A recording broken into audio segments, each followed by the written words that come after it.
Oh my goodness, we cooked swordfish today, y'all, and it came out so tasty. The steak of the sea. But let's get into this recipe, and of course, let's get it. And while you here, don't forget to give me that LSS. What's that you say? That's that like, share, and subscribe. That like, share, and subscribe.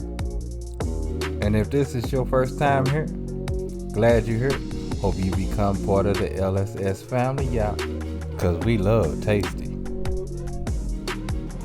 So the first thing that we need to do, we need to remove this skin. Now, you can cook this swordfish with this skin on, but I wouldn't recommend it. I think it's a little chewy. It's not tasty at all, y'all. Not tasty at all. So what you need to do, make sure you got a real sharp knife. Make sure that knife is real sharp at the tip, mostly and mainly. And then just follow it right down, just like you see me doing here. And just take that skin right on off of there, y'all. Right on off of there. And once you take that skin off, look at that beautiful steak. So let's go ahead and rain on. Hit them with a little salt,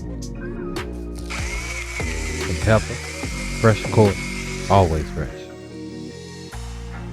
And some of this Weber New Orleans Cajun seasoning.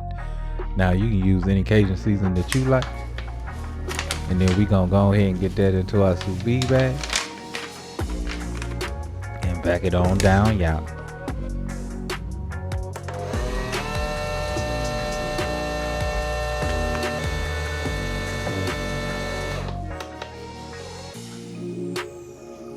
Now after we get that back down, we're gonna get into our sous vide machine for 40 minutes at 130 degrees.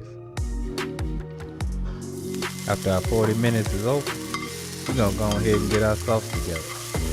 Now real quick, we're gonna throw in the pan some garlic, and I have me a tablespoon of olive oil in here already. Then we're gonna add the juice from our sous vide bag. After we get that juice in, we're gonna get a real quick mix.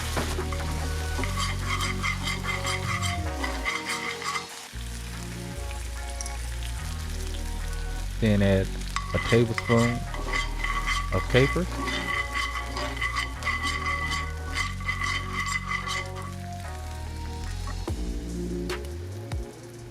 and a quarter cup of cream, heavy cream. Give that a good whisk, and guess what, y'all? That's our sauce. That's our sauce. Just let that simmer until them flavors come together. Now turn our attention back to our swordfish. We're gonna get this into some potato flakes. Now potato flakes are simply, instant mashed potatoes. And we're gonna give that a good coat. And that's what we're gonna not deep fry, but pan fry these in. Right quick. Well, shallow fry, not pan fry. So let's get it in our cast iron skillet.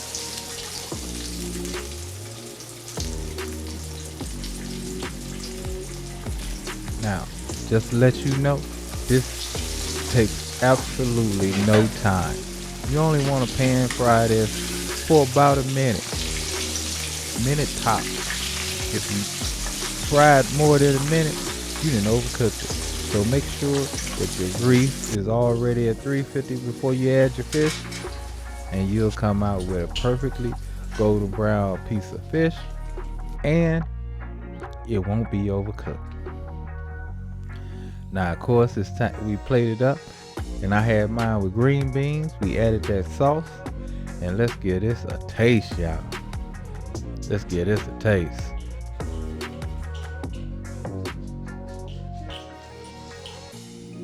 Take a look at that swordfish, y'all.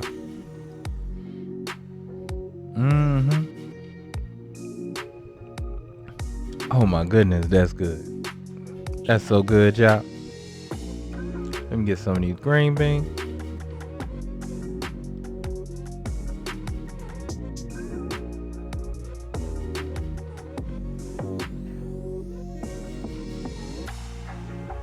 we definitely gonna eat good tonight. I had to smash this, y'all. It was so good. I couldn't stop eating, y'all. I ain't even want to turn the camera off for real. But anyway, love, peace, and keep it grilling, y'all. See ya.